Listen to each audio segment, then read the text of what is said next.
Selamat pagi jemaat yang dikasihi Tuhan. Happy Mother's Day buat para ibu yang ada hadir di tempat ini maupun yang ada di rumah. Sungguh suatu anugerah kita kalau kita bisa kembali beribadah, baik yang di gereja maupun yang streaming di rumah. Marilah saat ini kita akan menyiapkan hati dan jiwa kita untuk memuji Tuhan. Mari kita bersaat teduh sejenak, kita bangkit berdiri.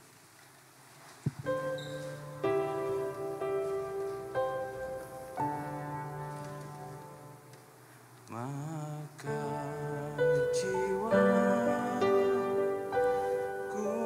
pun memujimu,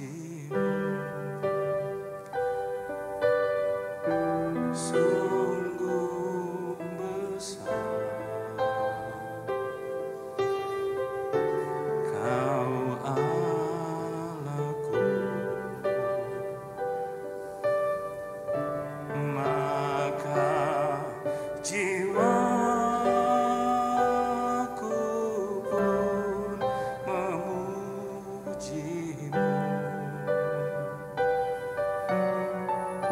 sungguh besar Kau Allahku. Mazmur 19 ayat 2 dan 3. Langit menceritakan kemuliaan Allah dan cakrawala menceritakan pekerjaan tangannya. Hari meneruskan berita itu kepada hari dan malam menyampaikan pengetahuan itu kepada malam. Sungguh besar Allah kita. Mari bersama-sama kita angkat pujian pengagungan, kita nyanyikan. Maka jiwaku pun memujimu. Kau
Marilah jemaat sekalian kita datang ke dalam ibadah ini dengan satu pengakuan bahwa pertolongan kita adalah dalam nama Tuhan yang menciptakan langit dan bumi dan yang tetap setia memelihara umatnya untuk selama-lamanya.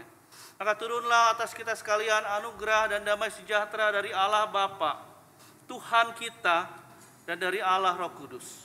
Amin. Gloria Patri, berilah hormat padanya.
Kita menyadari dalam kehidupan kita sebagai manusia, seringkali kita masih gagal dalam melakukan segala yang diperintahkan oleh Tuhan Allah kita.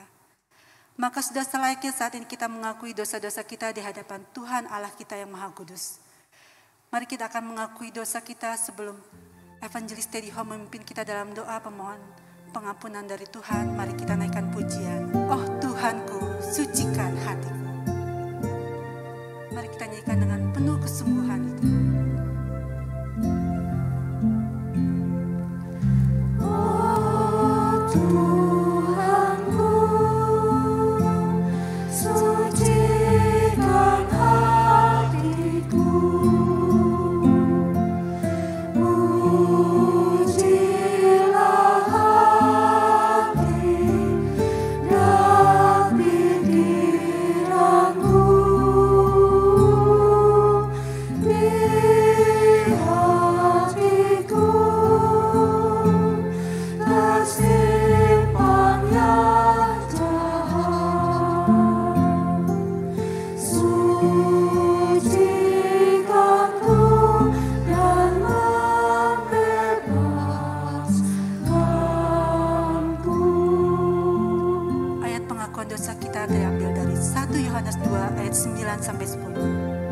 Barang siapa berkata bahwa ia berada di dalam terang, tetapi ia membenci saudaranya, ia berada di dalam kegelapan sampai sekarang. Barang siapa mengasihi saudaranya, ia tetap berada di dalam terang dan di dalam dia tidak ada penyesalan. Mari bersama-sama kembali kita nyanyikan lagu ini.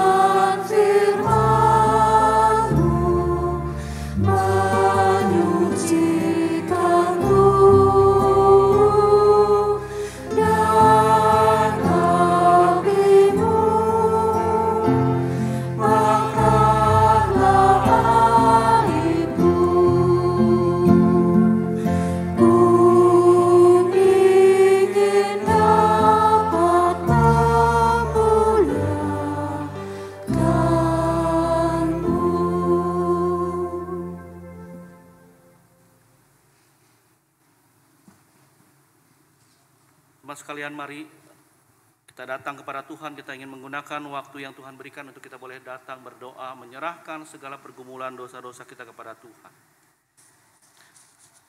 Ya Tuhan, di dalam ucapan syukur kami boleh Tuhan panggil untuk datang beribadah pada pagi hari ini, untuk mengalami perjumpaan dengan Tuhan, untuk berjumpa dengan saudara-saudara kami yang seiman. Kami pun rindu Tuhan boleh menilik hati kami, boleh terlebih dahulu mengoreksi hati dan pikiran kami, supaya kehadiran kami di tempat ini. Ketika kami boleh masuk di dalam ibadah-Mu ya Tuhan, kami boleh menyajikan, mempresentasikan sebuah ibadah yang berkenan, yang menyenangkan hati Tuhan.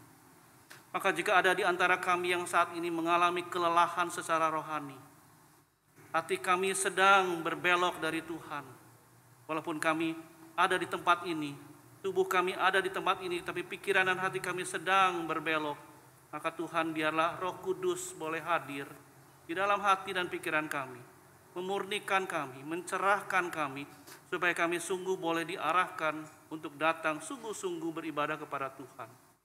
Kami tahu Tuhan, Kau adalah Allah yang begitu mengasihi kami, dan kami pun harus merasakan betapa kasih Tuhan ini harus merubah kami untuk menjadi seperti apa yang Tuhan inginkan. Maka Tuhan, biarlah kami naikkan segala pergumulan dosa kami kepadamu Tuhan, dan Kaulah yang akan mengampuni kami. Di dalam nama Tuhan Yesus Kristus kami berdoa dan kami bersyukur. Amin. Mari jemaat, saya undang untuk bangkit berdiri. Saya akan membacakan berita anugerah yang diambil dari surat Ibrani pasal ke-10 ayat 17 dan 18. Firman Tuhan berkata, "Dan aku tidak lagi mengingat-ingat dosa-dosa dan kesalahan mereka.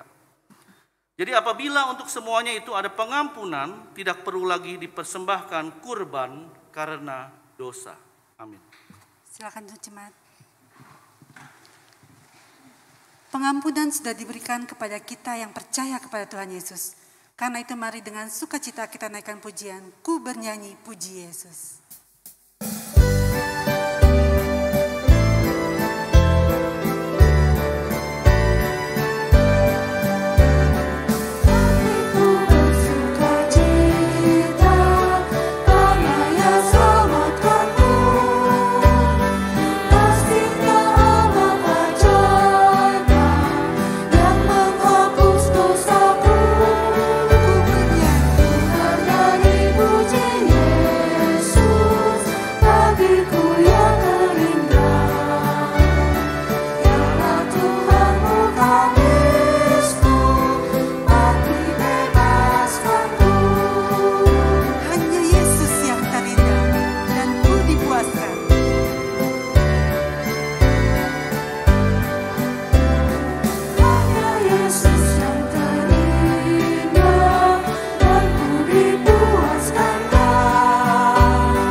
Sukacita karena Tuhan sudah menyelamatkan kita. Firman Tuhan minggu ini akan disampaikan oleh penginjil Teddy Ho dengan tema yang mungkin sudah sangat familiar buat kita, yaitu tentang perumpamaan anak yang hilang. Kita sebagai anak-anak Tuhan seringkali juga kita sebagai anak yang hilang. Mari sebelum kita mendengarkan firman Tuhan yang akan disampaikan, kita akan naikkan pujian yang juga mengingatkan kita bahwa hanya Yesus satu-satunya dasar yang teguh dan ku percaya. Saya undang jemaat untuk bangkit berdiri, kita nyanyikan dengan penuh sukacita.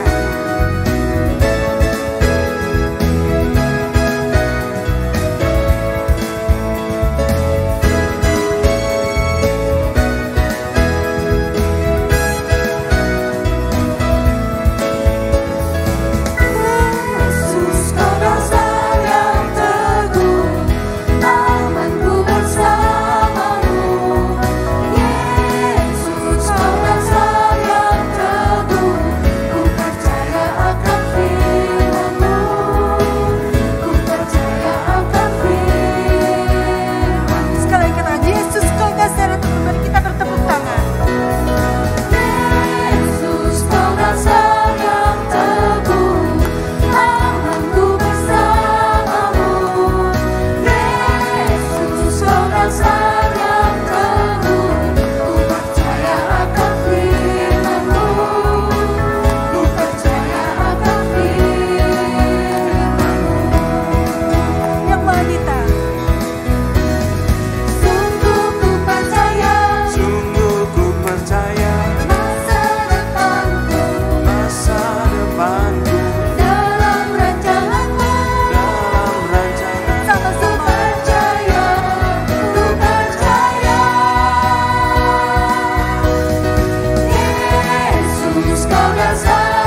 Jemaat sekalian, mari kita sekali lagi datang kepada Tuhan. Kali ini kita akan berdoa memohon pertolongan dari Roh Kudus supaya Roh Kudus boleh menolong kita, mencerahkan hati dan pikiran kita untuk memahami berita firman Tuhan. Tuhan, kembali kami datang kepadamu Tuhan. Saat ini kami ingin bersama-sama duduk diam, mendengarkan Tuhan berbicara kepada kami. Dan kami memohon biarlah Tuhan sendiri yang boleh menolong kami di dalam segala kelemahan kami, baik hamba-Mu yang akan berkata-kata mengatakan firman-Mu maupun juga setiap kami yang akan mendengarkan firman-Mu diberikan kekuatan dari Tuhan, fokus yang mendalam, sehingga setiap kata-kata yang Tuhan ingin sampaikan di mimbar pada pagi hari ini boleh menolong kami untuk memahami kasih Tuhan, boleh menolong kami untuk bertumbuh semakin mengasihi Tuhan.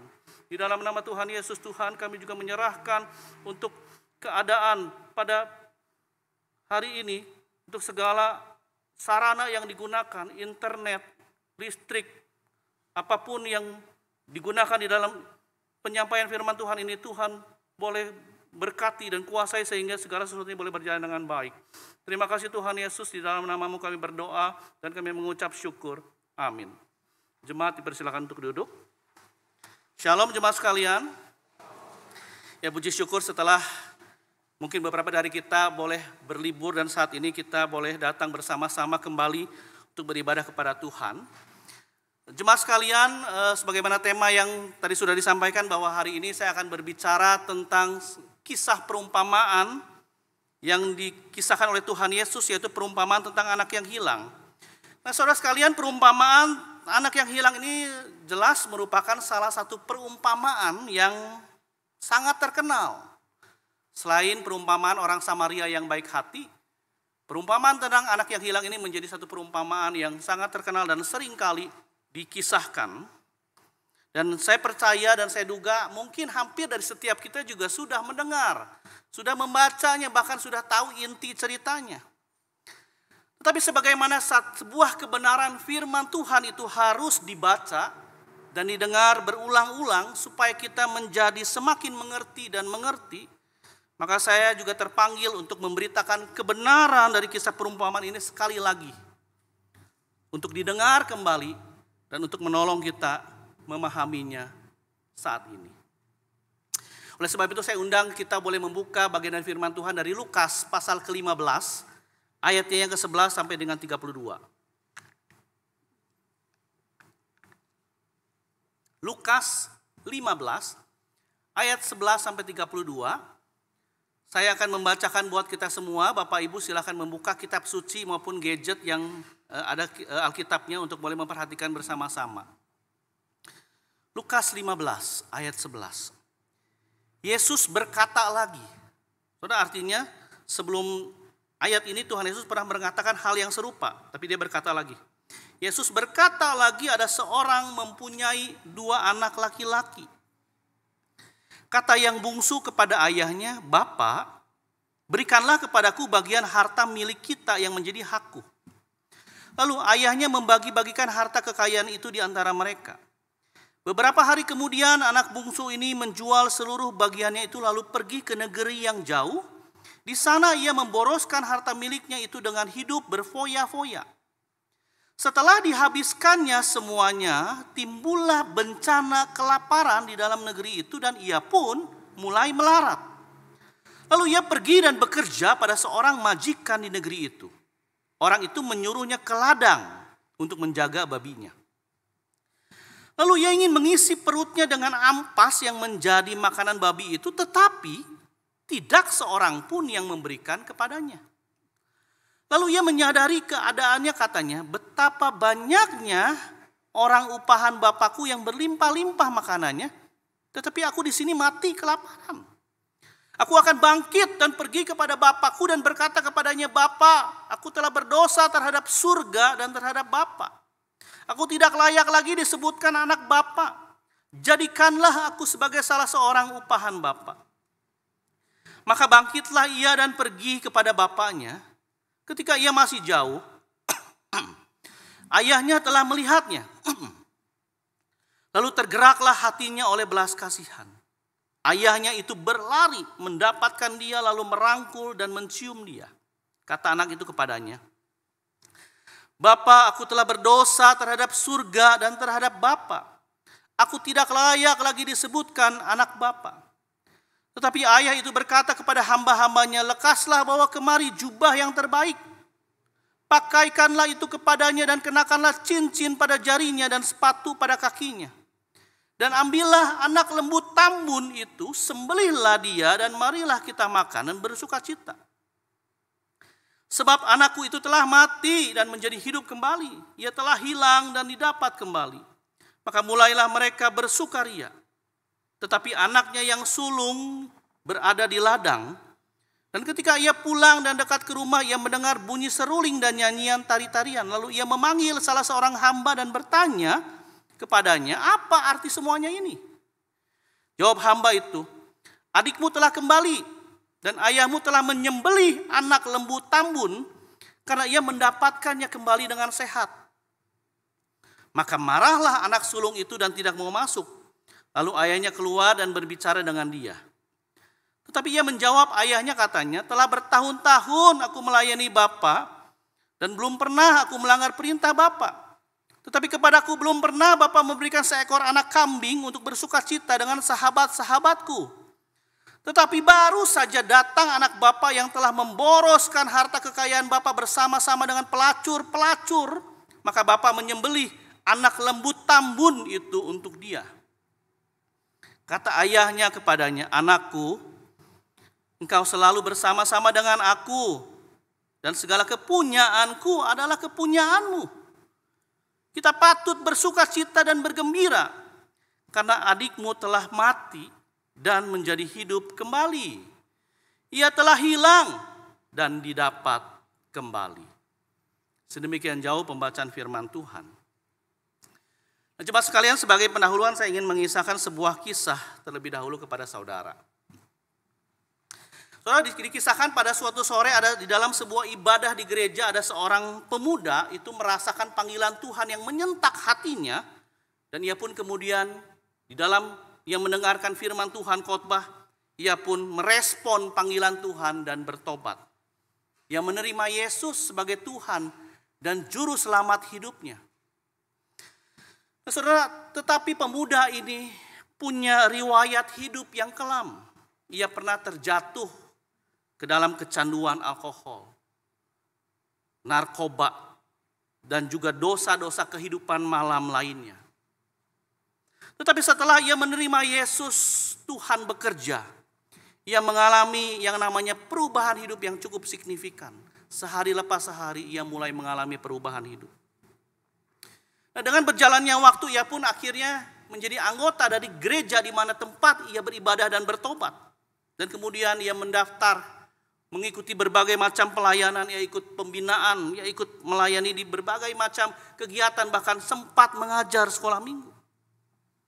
Nah, selang waktu berjalan, ia pun mulai berkenalan dengan salah seorang gadis yang ternyata merupakan anak pendeta dari gereja tersebut. Dan kemudian ia menjalin pertemanan yang akrab. Dan ringkas cerita, hubungan mereka semakin mendalam.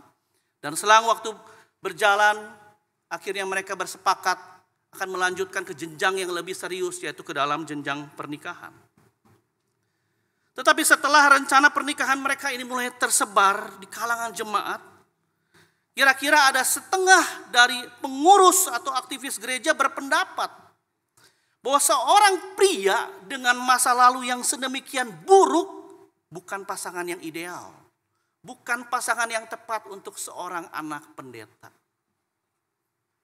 Maka perdebatan pun mulai terjadi di antara para pengurus gereja itu. Akhirnya para pengurus gereja ini sepakat untuk membuat pertemuan, berjumpa dengan si pendeta tersebut untuk membicarakan hal tersebut. Nah, di dalam pertemuan yang berlangsung, si pemuda itu hanya bisa tertunduk sewaktu masa lalunya diungkit, dan diungkit. Tiba-tiba anak pendeta yang menjadi kekasihnya itu bangkit dan berkata dengan lantang, "Bukan masa lalu kekasih saya yang sebenarnya sedang kalian adili di sini. Tetapi kalian sedang mempermasalahkan dosa dan pengampunan Allah di tempat ini. Yang kalian permasalahkan adalah apakah pengorbanan Yesus di kayu salib mampu menghapus dosa. Hari ini kalian bukan sedang mengadili kekasih saya, tapi kalian sedang mengadili kasih dan pengampunan Allah kepada manusia yang berdosa." Seluruh pengurus gereja pun akhirnya mulai terdiam dan ada yang mulai meneteskan air mata sewaktu mereka mendengar pernyataan anak pendeta tersebut. Jemaat sekalian, walaupun kisah yang saya ceritakan ini mungkin fiktif, dikarang oleh seseorang, tetapi kenyataan berbicara bahwa tidak sedikit orang Kristen yang belum sungguh-sungguh memahami tentang bagaimana kasih dan pengampunan Allah yang besar itu bisa bekerja dalam hidup seseorang yang bertobat dari dosanya, sekalipun orang tersebut punya masa hidup yang kelam. Sehingga karena ketidakpahaman itu mereka sukar untuk ikut bersuka cita sewaktu ada orang berdosa yang bertobat yang mengalami pengampunan Allah. Bahkan cenderung terjatuh menghakimi tentang siapa yang layak dan siapa yang tidak layak masuk dalam keluarga Allah. Nah, jika memang demikian, pertanyaannya adalah bagaimana kita bisa mengenal dengan benar bagaimana kasih Allah bekerja dalam hidup seseorang. Nah, saudara, melalui perumpamaan anak yang hilang ini saya ingin mengajak kita semua untuk melihat bagaimana kasih Allah bekerja di dalam hidup anak-anaknya, khususnya mereka yang bertobat. Saudara, perumpamaan anak yang hilang merupakan klimaks dari trilogi perumpamaan tentang yang hilang yang ada di Lukas 15. Di Lukas 15 ayat 1 sampai ke 7 Tuhan Yesus berbicara tentang perumpamaan tentang domba yang hilang. Di ayat berikutnya di ayat 8 sampai ayat 10 Tuhan Yesus berbicara tentang perumpamaan tentang dirham yang hilang. Nah, perumpamaan tentang anak yang hilang ini menjadi klimaks dari perumpamaan tentang yang terhilang. Trilogi perumpamaan tentang yang hilang ini merupakan perumpamaan yang mengajarkan tentang siapa sesungguhnya yang merupakan anggota dari kerajaan Allah. Dan merupakan respon Tuhan Yesus atas gerutuan para ahli Taurat, orang-orang Farisi yang saat itu memang menyindir Tuhan Yesus. Karena kenapa? Karena Tuhan Yesus duduk satu meja makan dengan pemungut cukai, dengan orang-orang berdosa lainnya. Dan mereka menyindir, menggerutu. Nah, saudara, dengan latar belakang ini Tuhan Yesus mengisahkan perumpamaan tentang anak yang hilang. Tuhan Yesus membuka perumpamaannya dengan kalimat, ada seorang memiliki 2 orang anak laki-laki. Nah, dari pembukaan ini kita diberitahu bahwa perumpamaan yang Tuhan Yesus kisahkan ini berkaitan dengan kehidupan keluarga. Berbicara tentang keluarga, saya menduga dan saya percaya bahwa salah satu keinginan yang paling besar dari orang tua terhadap anak-anaknya adalah anak-anaknya bisa tumbuh, mengasihi, dan menghormati orang tuanya. Betul tidak? Nah, kalau mengasihi dan menghormati orang tua adalah keinginan terbesar dari orang tua, dari anak-anaknya, maka sebaliknya hal yang paling menyedihkan orang tua dari anak-anaknya adalah sewaktu anak-anaknya bersikap tidak taat, kurang ajar, bahkan memberontak. Itulah yang paling menyedihkan dari orang tua terhadap anak-anaknya. Nah, bagi saudara yang sudah membaca kisah perumpamaan ini, seperti yang tadi kita sudah sama-sama baca, kita tahu bahwa sikap si anak bungsu ini kurang ajar kepada bapaknya. Nah, kenapa kurang ajar? Bagaimana tidak kurang ajar, saudara? Anak bungsu ini dikatakan menuntut harta warisan haknya, padahal bapaknya masih hidup.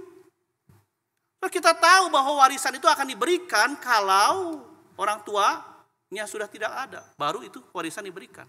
Dan ini kita bisa membaca bahwa si anak bungsu ini meminta hak warisannya. Nah, sikapnya yang meminta hak warisan secara tidak langsung menunjukkan bahwa ia menganggap bapaknya yang masih hidup itu sebenarnya dianggap sudah mati. Kurang ajar nggak, saudara? Saudara, kata harta warisan atau harta dalam bahasa aslinya itu adalah bios. Nah, dari sana kita bisa mengenal kata biografi yang berkaitan dengan kehidupan. Bios itu artinya kehidupan atau sumber nafkah hidup. Jadi harta warisan dalam bentuk tanah itu merupakan properti atau sumber nafkah hidup yang menopang kehidupan mereka. Dengan meminta bagiannya, si bungsu menunjukkan kalau ia ingin punya kehidupannya sendiri. Ia tidak mau lagi bersama-sama hidup dengan sang bapak. Ia ingin punya kehidupan sendiri. Ia ingin memisahkan diri. Ia tidak mau bersama-sama dengan sang bapak. Ia tidak mau bergantung kepada bapaknya. Nah, apa yang dilakukan oleh si anak bungsu ini jelas merupakan sebuah pemberontakan. Nggak mau diatur, nggak mau ikut aturan si bapak. Dia mau sendiri.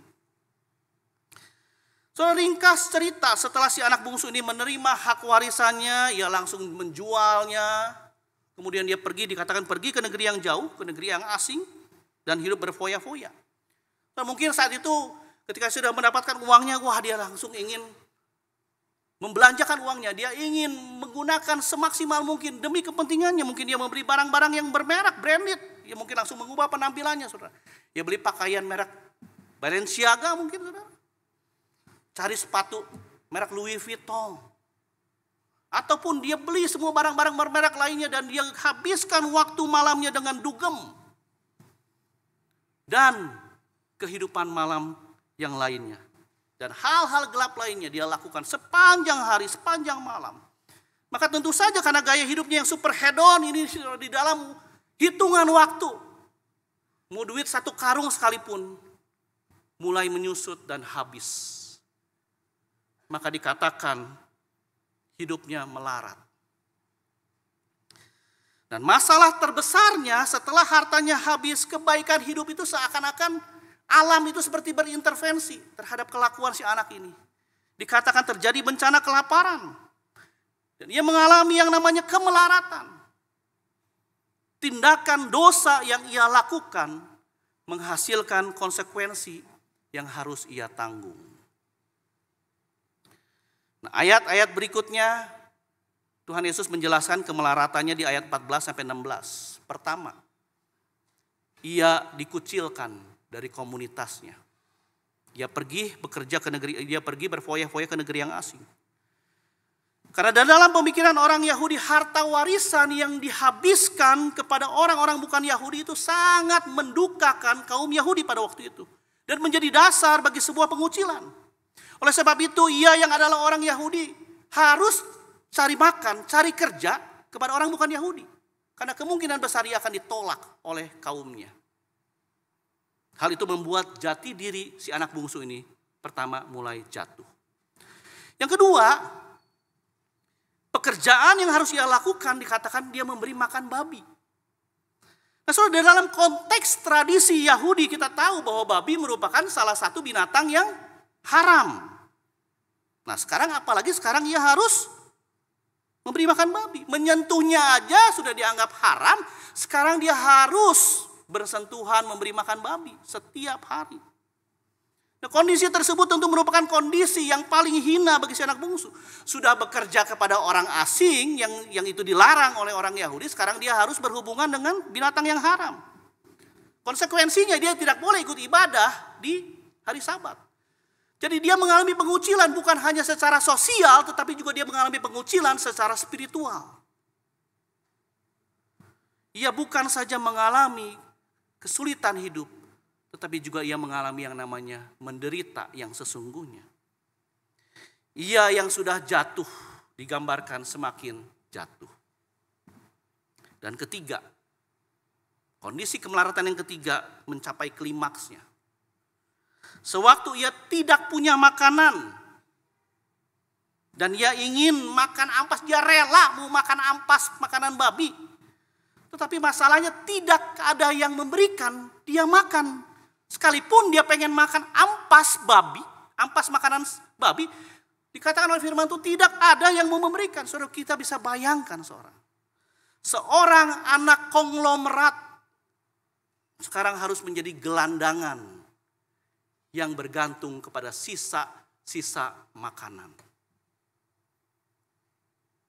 Dulu hidup mewah, dulu disebut tuan muda, sekarang dipanggil sebagai seorang budak. Tidak punya uang, tidak punya makanan, terasing di negeri orang dan bahkan tidak dianggap sebagai manusia. Itulah gambaran kejatuhan yang dialami oleh si anak bungsu yang menyia-nyiakan kasih bapaknya. Di tengah keadaan yang terjatuh itu Tuhan Yesus kemudian berkata, ia menyadari keadaannya. Ia mungkin mulai mengingat rumahnya. Ia mulai mengingat bagaimana mamahnya sering masak makanan yang enak. Dia ingat betapa banyak melimpahnya makanan bukan hanya buat dia tetapi juga untuk para pekerjanya. Disediakan makanan dan sekarang dia harus mengalami kelaparan sampai mati. Mungkin saat itu ia begitu merindukan orang tuanya, mamahnya khususnya yang menyediakan makan buat dia. Karena itu ia kemudian dikatakan berencana ingin pulang dan ia menyusun sebuah pernyataan penyesalan supaya ia bisa diterima kembali. Tetapi bukan sebagai anak, melainkan supaya ia bisa menjadi salah satu karyawan si bapak. Saudara, di dalam dua perumpamaan sebelumnya, kalau saudara nanti baca saudara ya, gembala itu menyusuri bukit untuk menemukan dombanya yang hilang, berusaha mencari.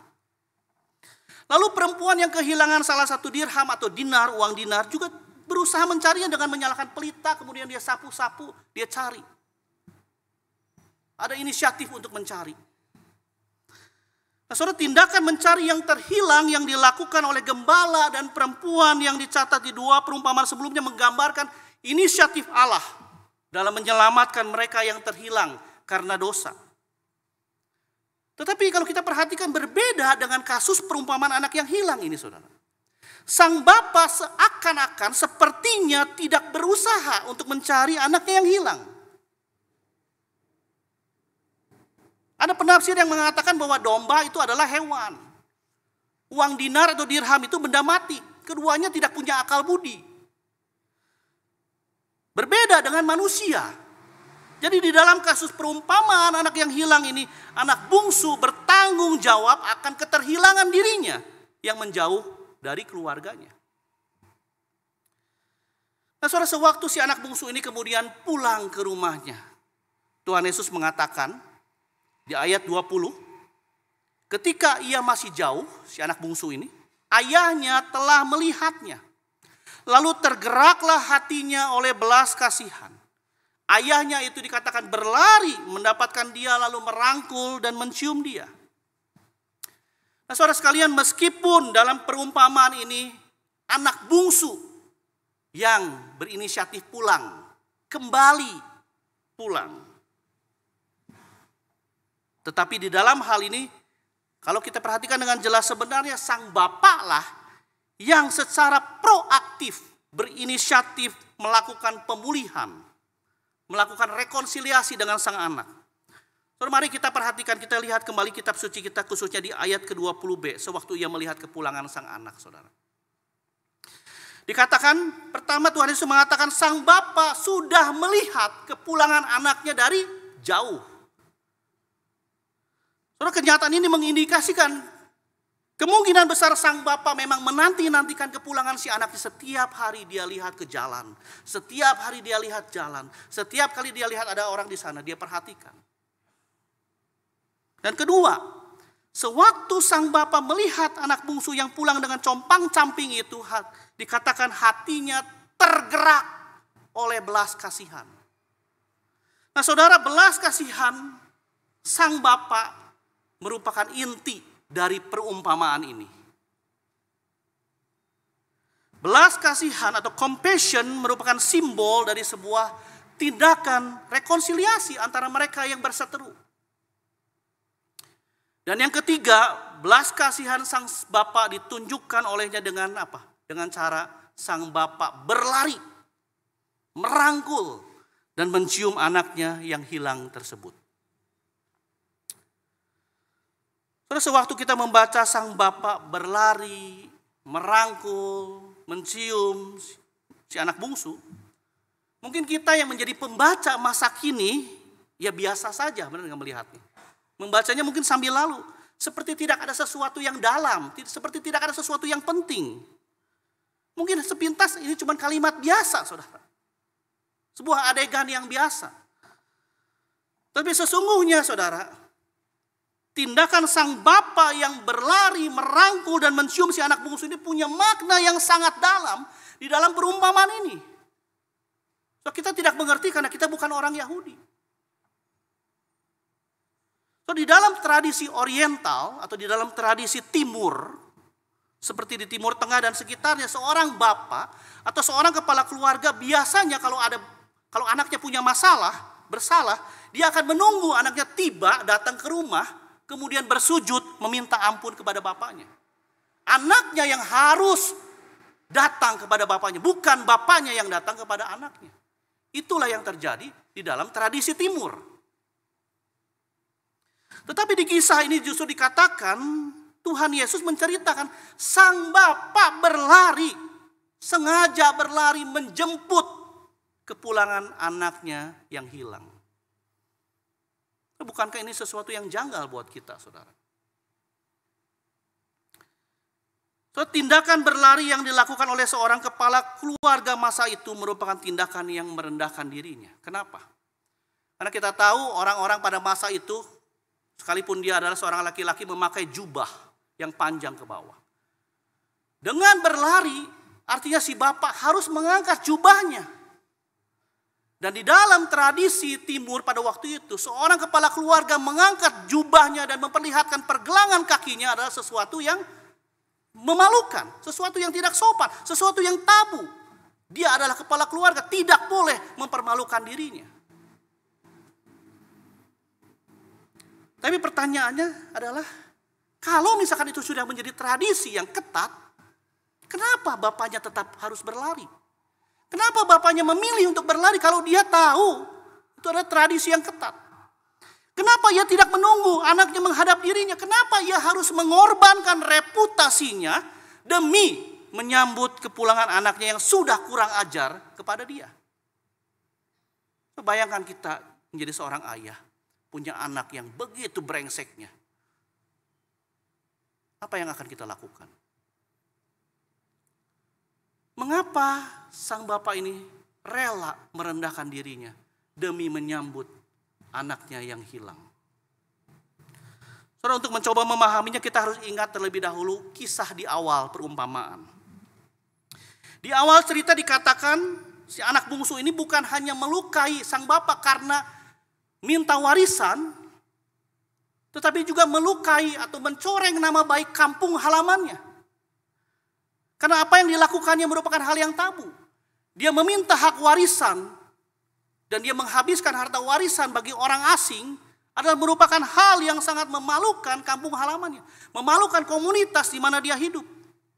Jadi tindakan dan reputasi si anak yang bungsu yang memalukan ini sudah tersebar luas karena dia melakukan hal yang memalukan keluarganya.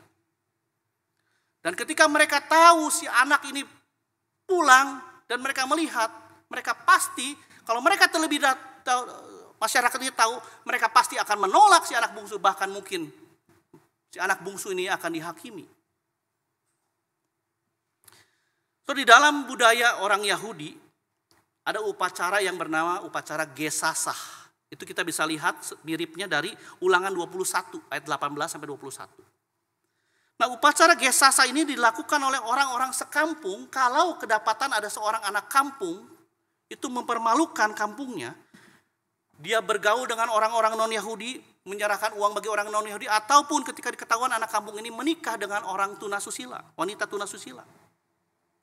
Nah, dikatakan mereka kemudian akan mengelilingi si anak kampung ini dan melemparinya dengan apa yang ada di tangan mereka. Mereka akan menghakimi si anak kampung ini kalau ketahuan mencoreng nama baik kampungnya. Nah, kemungkinan besar karena alasan budaya inilah sang bapak berlari menghampiri si bungsu, kemudian merangkul dan menciumnya. Kenapa? Untuk menyelamatkan si anak ini dari amukan massa, untuk mencegah warga kampung menghakimi, bahkan mengusirnya, bahkan mungkin bisa membunuhnya. Jadi sang bapak ini berinisiatif berlari untuk menyelamatkan si bungsu. Mencium dan merangkulnya. Tindakan mencium dan merangkul yang dilakukan bapak juga punya signifikansi budaya setempat pada waktu itu. Di dalam sebuah upacara rekonsiliasi perselisihan, salah satu bagian ritual yang harus dilakukan adalah melibatkan sebuah ciuman dan juga pelukan. Seperti yang dilakukan oleh Esau kepada Yakub yang sudah menipunya. Di dalam konteks ini sang bapak memeluk leher sang anak kemudian menciumnya untuk menunjukkan kepada warga kampung, dia sudah rekonsiliasi dengan saya. Dia yang hilang ini, yang mencoreng nama keluarga sudah menjadi anakku kembali. Aku sudah mengangkat dia kembali menjadi anakku. Hak-haknya sebagai anak sudah aku kembalikan. Dan itu mencegah chaos terjadi. Saudara, sebagaimana dua perumpamaan sebelumnya, penemuan terhadap yang terhilang itu melibatkan pesta, melibatkan sukacita. Demikian pula dalam perumpamaan anak yang hilang ini. Namun kalau dari dua perumpamaan sebelumnya ungkapan sukacitanya nggak diekspresikan, hanya dikatakan si gembala bersukacita dan mengundang teman-temannya. Tetapi di dalam perumpamaan ini, ekspresi sukacitanya benar-benar dinyatakan secara nyata oleh si bapak, bahkan berlebihan, saudara. Sang bapak menyuruh para pelayan untuk menyembelih anak lembu tambun. Kalau saudara perhatikan, kata anak lembu tambun ini dimunculkan 3 kali. Bukan kambing, bukan sapi, tetapi anak lembu tambun. Untuk apa, saudara? Untuk menunjukkan ini bukan pesta biasa. Ini pesta besar yang harus dihadiri oleh warga satu kampung. Untuk memperlihatkan bahwa aku sudah rekonsiliasi dengan anakku. Anakku yang mati ini sudah hidup kembali. Saudara, hidangan anak lembu tambun yang menurut tradisi Semitik biasanya dihidangkan di dalam pesta pernikahan anak sulung.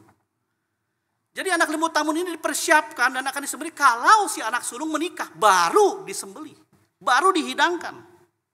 Tetapi kali ini justru dihidangkan untuk menyambut kembalinya si anak bungsu.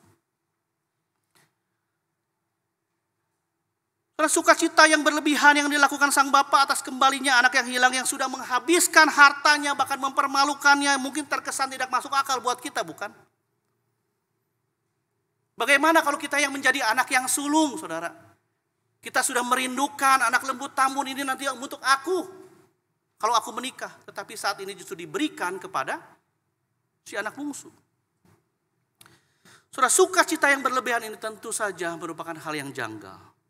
Tetapi walau bagaimanapun, kata Tuhan Yesus, seorang pendosa yang bertobat membawa sukacita surga yang tiada tara.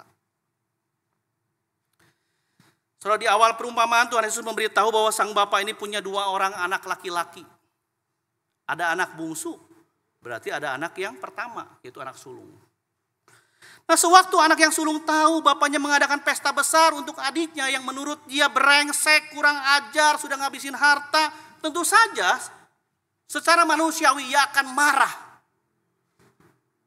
Makanya dikatakan ia tidak mau masuk undangan sang bapak untuk bersama-sama bersukacita. So, di dalam kemarahannya ia kemudian membandingkan dirinya dengan membeberkan kebobrokan sang bungsu. Adik yang bungsu yang sudah menghabiskan harta bapaknya dengan bermain pelacur. Kemudian ia mengontraskan dirinya dengan perbuatan yang menurut dia baik. Dia taat, dikatakan dia tidak pernah melanggar perintah sang bapak. Dia bekerja selama puluhan tahun. sepintas kita diperlihatkan kontras antara anak sulung yang baik, yang taat, yang suka melakukan apa yang diperintahkan sang bapak, dengan anak bungsu yang brengsek dan berdosa. Kita diperlihatkan satu kontras. Tetapi di dalam perumpamaan ini, Tuhan Yesus memaparkan bahwa sikap anak sulung pun sebenarnya tidak jauh berbeda dengan si anak bungsu. Menurut Tuhan Yesus, keduanya bersikap memberontak dan tidak menghormati bapaknya. Dari mana kita bisa tahu, saudara? Saudara, sewaktu pesta itu dimulai, anaknya tidak mau masuk. Anaknya menolak untuk masuk, dan tentu saja ini membuat sang bapak yang ada di dalam rumah itu harus keluar.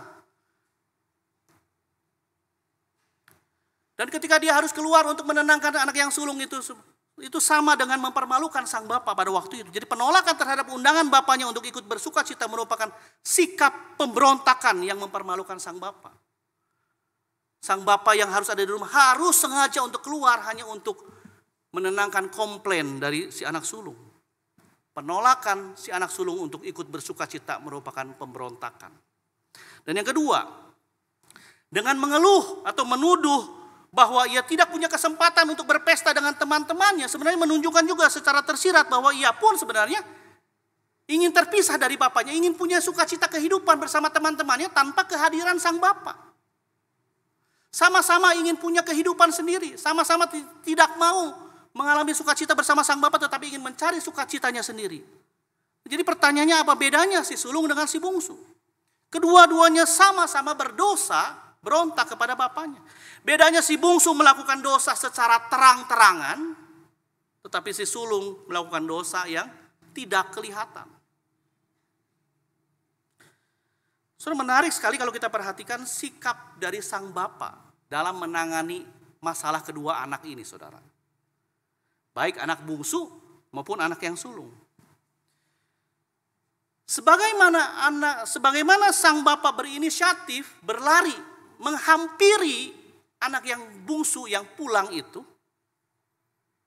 demikian pula sang bapak ketika tahu si sulung itu menolak, dia berinisiatif keluar dari rumahnya untuk menenangkan si anak yang sulung. Sama-sama sang bapak berinisiatif berrekonsiliasi dengan si bungsu. Sang bapak yang sama juga menyediakan rekonsiliasi kepada si sulung dengan berinisiatif keluar dari rumahnya. Demikian juga sewaktu si sulung komplain kepada sang bapak, mengatakan, "Anakku, engkau telah selalu bersama-sama dengan aku." Kata sang bapak, "Anakku, engkau selalu bersama-sama dengan aku." Sewaktu si bungsu sudah menghabiskan harta bapaknya kembali, sang bapak dikatakan merangkul, menciumnya untuk apa? Untuk menunjukkan bahwa sang anak bungsu ini sudah punya haknya kembali. Dia mencium dengan kasih sayang kepada si bungsu. Jadi ciuman, rangkulan menunjukkan bahwa sang bapak menyayangi, mengasihi anaknya yang bungsu.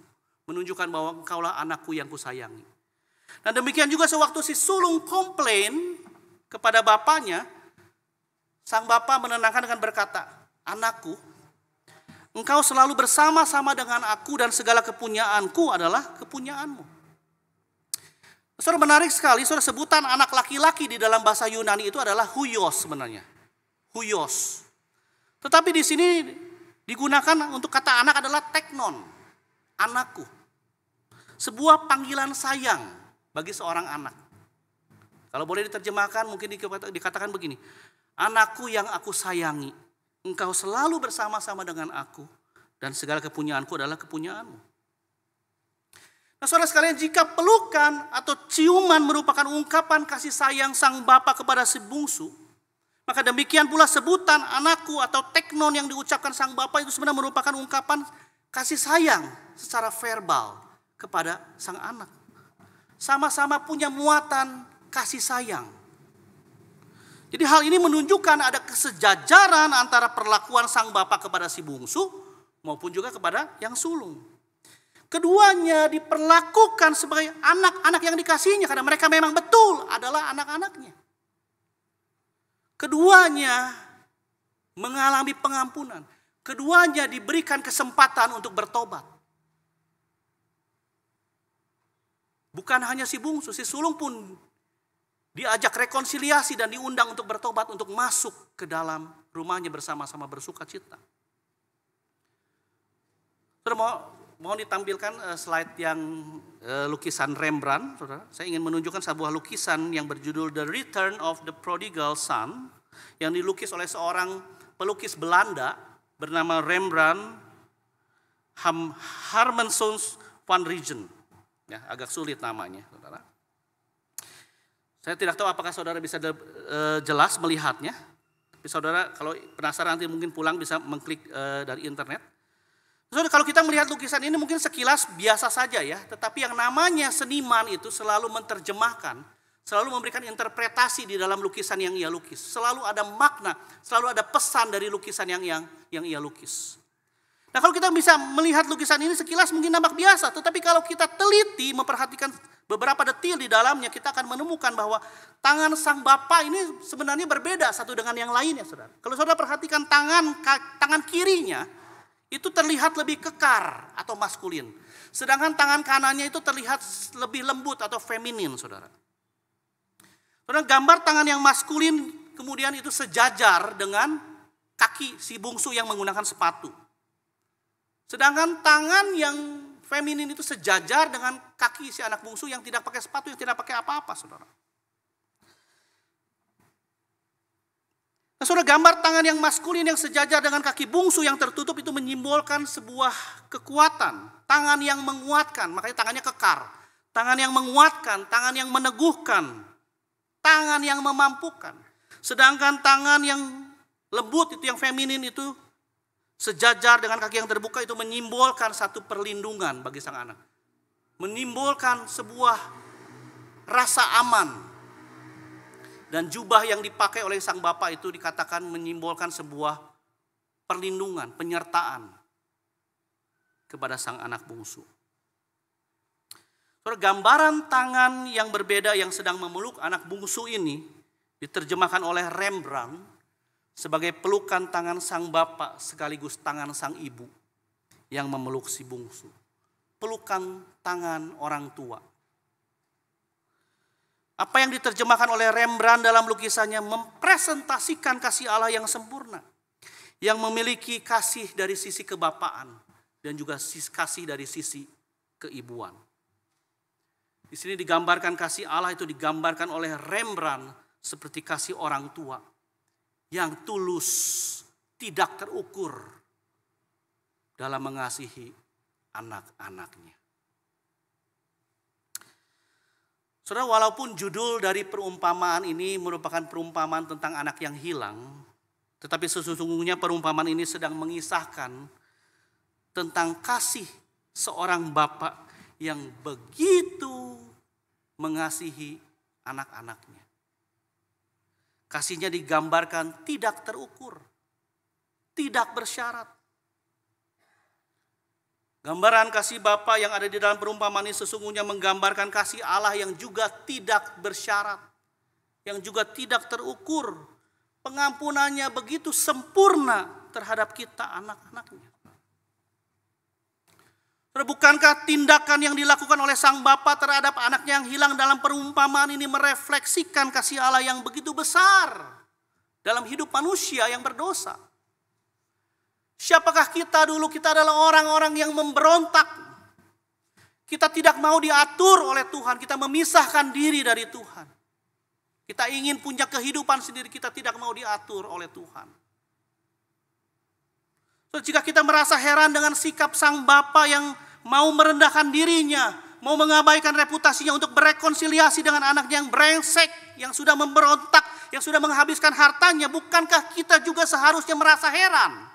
Mengapa Tuhan Yesus yang adalah Allah mau meninggalkan taktanya, berinisiatif turun, berlari ke dalam dunia untuk menjadi sama dengan kita, supaya kita punya pintu rekonsiliasi. Bahkan mengapa di dalam kemanusiaannya ia mau merendahkan dirinya, mengambil rupa seorang hamba, kemudian naik ke atas kayu salib untuk dihina, untuk disiksa, untuk direndahkan, untuk menyelamatkan anak-anaknya. Bukankah kita pun seharusnya heran akan kasih Bapa yang begitu besar, kasih Allah, kasih Yesus yang begitu tidak terukur.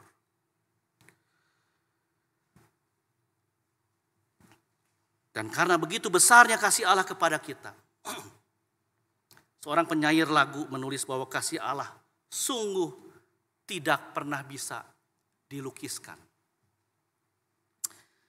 Kasih Allah amat besar yang tak dapat dilukiskan, lebih tinggi dari bintang, lebih dalam dari lautan. Meski Adam telah berdosa, Ia mengutus anaknya, agar kita damai dengannya, dosa diampuninya.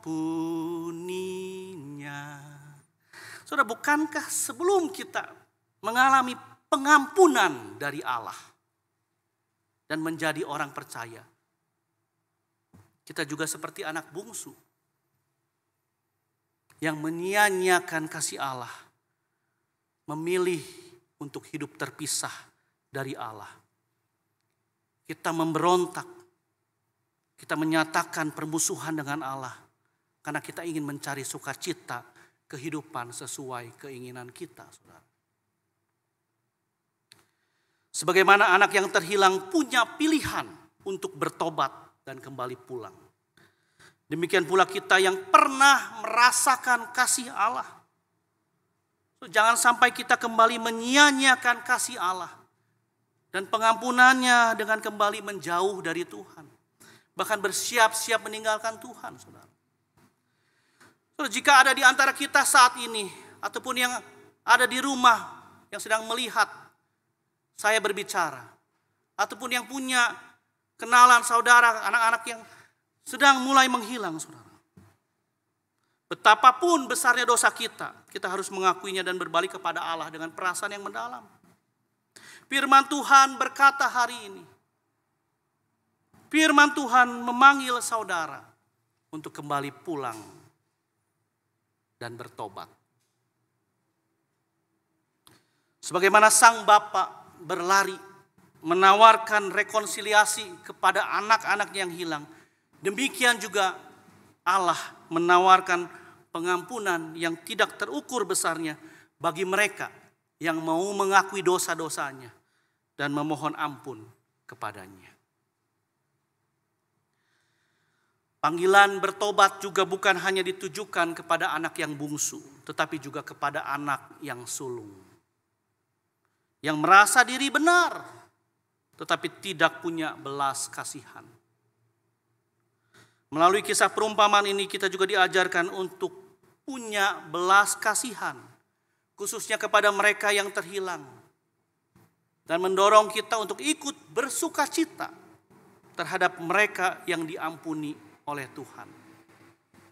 Karena sesungguhnya seperti sang Bapa yang ingin si sulung ikut bersukacita dengan dirinya atas kembalinya si bungsu, demikian pula setiap anak-anak Tuhan dipanggil untuk tidak saling menghakimi, tetapi hidup rukun bersama, saling memberikan kekuatan satu dengan yang lain.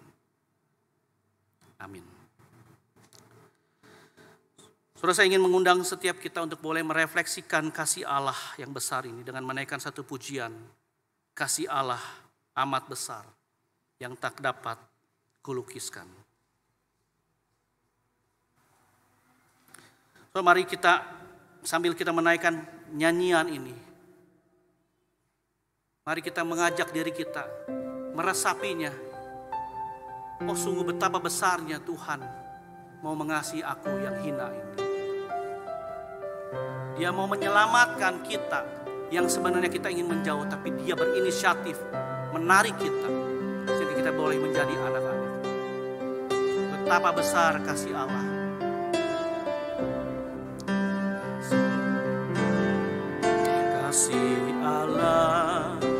amat besar yang tak dapat kulukiskan, lebih tinggi dari bintang, lebih dalam dari lautan. Meski Adam telah berdosa, Ia mengutus anaknya, agar kita damai dengannya, dosa diampuni. Kasih Allah tak terduga, tinggi dalam dan luas, tetap teguh tak berubah untuk selama-lamanya. Bait yang ketiga, dengan langit sebagai kertas, dengan langit sebagai kertas, batang pohon sebagai pena, air laut sebagai dawa, tiap orang menulisnya. Tak mungkin akan menuliskan kasih Allah yang besar. Timur ke barat tak akan Mari kita bangkit berdiri, kita katakan kasih Allah tak terduga. Kasih Allah tak terduga, tinggi dalam dan luas, tetap teguh tak berubah sampai selama-lamanya. Mari kita tundukkan kepala kita berdoa. Ya Tuhan, kami bersyukur kalau kami boleh ada di tempat ini untuk mengalami perjumpaan dengan Tuhan. Kami boleh bawa keluarga kami untuk beribadah kepada Tuhan. Ini semua terjadi oleh karena kasih-Mu yang besar, yang boleh menarik kami untuk boleh mengenal-Mu ya Tuhan. Maka Tuhan, lewat firman Tuhan pada pagi hari ini, kami boleh terus meneguhkan hati kami untuk hidup bagi Tuhan. Untuk mau terus menyatakan hidup kami yang dikasihi oleh Tuhan. Kami tidak lagi menjadi anak-anak yang berbelok, tetapi ingin hidup lurus sebagaimana Tuhan kehendaki Tuhan. Ampunilah kami Tuhan kalau kami memiliki pikiran untuk meninggalkan Tuhan. Ampunilah kami Tuhan kalau hidup kami sekarang justru berubah Tuhan. Tidak lagi mensyukuri akan kasih Tuhan. Betapa Tuhan yang sudah datang ke dalam dunia menyelamatkan kami supaya kami boleh mengenal-Mu. Maka Tuhan, biarlah hidup kami menjadi hidup yang berkenan kepada Tuhan. Dan bukan saja kami dipanggil untuk merasakan kasih Tuhan, tetapi kami juga dipanggil Tuhan, berikanlah kami dorongan untuk membagikan kasih Allah yang besar ini kepada mereka yang terhilang. Berikanlah kami belas kasihan dan sukacita ketika ada orang-orang yang terhilang itu datang ke tempat ini beribadah kepada Tuhan. Biarlah kami boleh mengalami sukacita seperti Engkau ya Tuhan. Dan kami juga berdoa Tuhan, jika ada di antara kami, ataupun ada di antara anggota keluarga kami ataupun sahabat kami yang sekarang sedang menjauh dari Tuhan, sedang berencana untuk meninggalkan Tuhan, biarlah Tuhan sendiri yang boleh memanggil mereka, menuntun mereka kembali pulang untuk bertobat. Karena mereka adalah anak-anak-Mu, dan kami percaya Tuhan, ketika Engkau boleh memilih dan memanggil mereka, mereka akan kembali pulang. Maka Tuhan, bekerjalah, dan biarlah mereka yang mengalami pergumulan, pergolakan yang ingin berbelok dari Tuhan, mereka boleh diingatkan oleh Tuhan untuk kembali kepada Tuhan. Inilah doa permohonan kami ya Tuhan. Di dalam nama Tuhan Yesus Kristus kami berdoa dan kami bersyukur. Amin. Dan untuk waktu dan tempat saya kembalikan kepada liturgis. Masih kita bangkit berdiri, kita akan meresponi firman Tuhan yang sudah kita dengarkan dengan pengakuan iman rasuli kita bersama-sama dari segala gereja dan segala tempat. Kita akan mengatakannya demikian. Aku percaya kepada Allah, Bapa yang Maha Kuasa, Khalik langit dan bumi, dan kepada Yesus Kristus anaknya yang tunggal Tuhan kita, yang dikandung dari Roh Kudus, lahir dari anak darah Maria, yang menderita sengsara di bawah pemerintahan Pontius Pilatus, disalibkan, mati dan dikuburkan, turun dalam kerajaan maut. Pada hari yang ketiga, bangkit pula dari antara orang mati, naik ke surga, duduk sebelah kanan Allah, Bapa yang Maha Kuasa, dan dari sana Ia akan datang untuk menghakimi orang yang hidup dan yang mati. Aku percaya pada Roh Kudus, gereja yang kudus dan am, persekutuan orang kudus, pengampunan dosa, kebangkitan tubuh, dan hidup yang kekal. Amin. Silakan duduk jemaat kasih Tuhan. Sungguh Allah kita adalah Allah yang penuh dengan kasih setia. Sekarang saatnya kita menyatakan rasa syukur kita kepada Bapa kita dengan memberikan persembahan yang terbaik bagi Tuhan. Buat jemaat yang hadir di gedung gereja dapat memasukkannya ke dalam amplop atau dapat men-scan barcode yang ada di belakang amplop. Lalu yang memasukkannya dalam amplop dapat memasukkannya ke dalam kantong persembahan di dekat pintu keluar sebelum pulang. Dan buat jemaat di rumah dapat memberikan persembahannya secara online dengan scan barcode yang ada di pinggir layar atau transfer ke rekening yang tertera di bawah layar. Mari saat ini kita naikkan syukur kita sambil kita memberikan persembahan. Kita nyanyikan pujian, Ku bersyukur Bapa.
setia.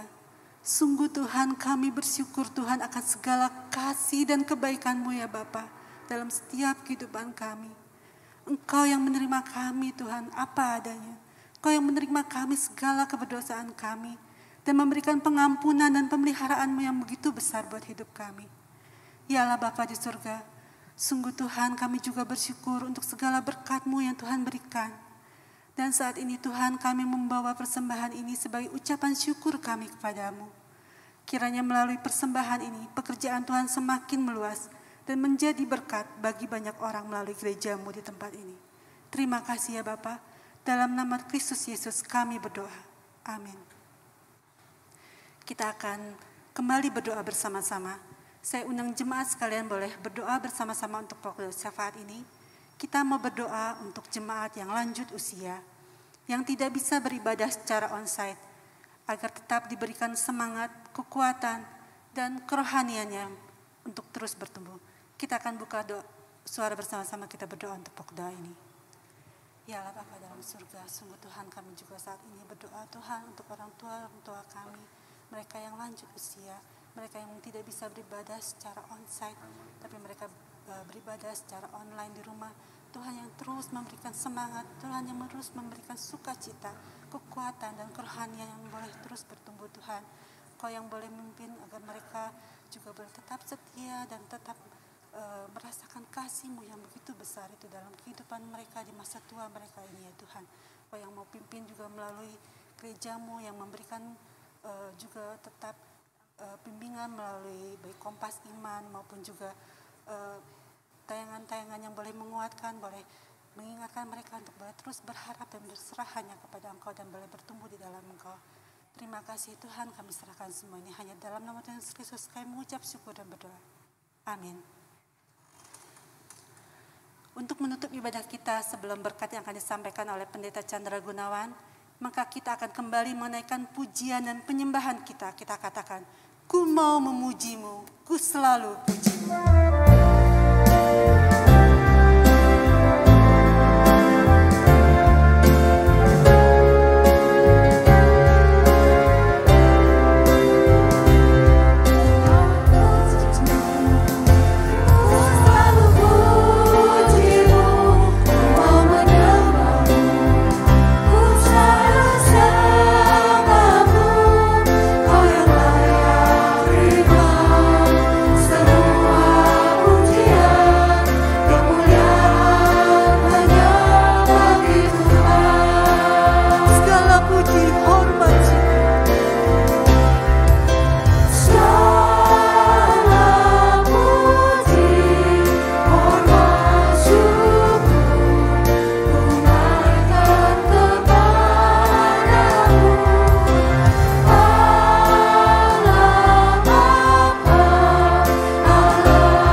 Jemaat yang dikasihi Tuhan, taatilah firman Tuhan, bagikanlah berita Injil kepada orang-orang yang kita kenal supaya mereka boleh mengetahui kasih Allah yang besar dalam kehidupan kita dan terimalah berkat Tuhan. Kiranya kasih karunia dari Allah Bapa kita dan dari Tuhan kita Yesus Kristus dan persekutuan dengan Roh Kudus menyertai Ibu Bapa dan saudara-saudari sekalian dari sekarang sampai selama-lamanya. Amin.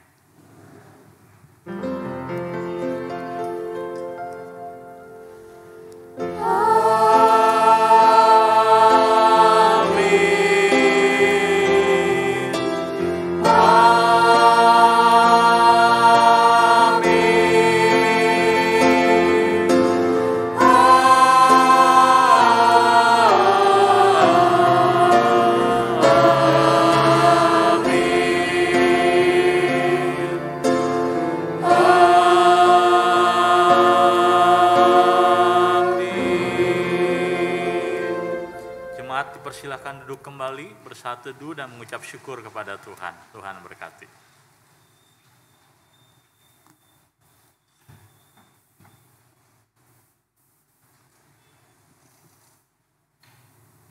Amin. Saya akan membacakan 2 warta jemaat. Yang pertama adalah tentang ibadah kenaikan Tuhan Yesus. Sebelumnya kita akan menyaksikan video berikut.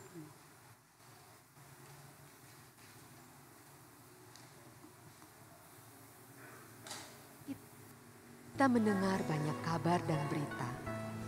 Ada kabar yang baik, ada kabar yang buruk. Ada kabar yang membuat kita tersenyum gembira. Ada pula kabar yang membuat kita gelisah, khawatir, bahkan menangis. Namun, di antara semua kabar, Allah pernah memberitakan sebuah kabar baik untuk manusia yang menjadi kabar terbaik bagi dunia ini. Apakah berita terbaik dari Tuhan untuk dunia ini? Dalam kebaktian kenaikan Tuhan Yesus ke surga, kita akan kembali mengingat dan merenungkan kabar terbaik ini. Dengan pembicara Evangelis Hendry pada hari Kamis, tanggal 26 Mei 2022, pukul 8 pagi, bertempat di GKIM Hosana. Kebaktian hanya akan diadakan 1 kali secara onsite dan online. Mari siapkan waktu kita untuk beribadah bersama-sama dalam ibadah kenaikan Tuhan Yesus. Tuhan Yesus memberkati. Kenaikan Tuhan Yesus ini dimohon jemaat untuk dapat mempersiapkan diri dan boleh mendaftar melalui Agnet untuk mengikuti ibadah ini. Lalu yang kedua adalah warta tentang penggunaan lift. Lift gereja sudah dapat dipergunakan kembali. Bagi jemaat yang kesulitan menaiki tangga dapat mempergunakan lift gereja. Demikian warta jemaat, jangan lupa memberi salam. Tuhan Yesus memberkati.